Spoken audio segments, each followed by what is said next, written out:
So hi guys, so today magluluto po tayo ng sopas, pero hindi po ito ang traditional na sopas ng Pinoy, pero magugustuhan niyo po ito.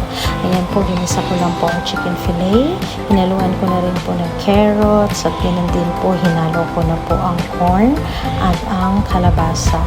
Nilagyan ko na rin po pala yan ng asin at ginisa ko po sila. Ayan, hindi po ako naglagay ng mga anumang pampalasa dito dahil malasa na rin po ang mga chicken at mga ingredients. At nilagyan ko na rin po ng tubig, mga 10 cups po siguro. Alam niyo naman po, ang Pinoy ay masabaw.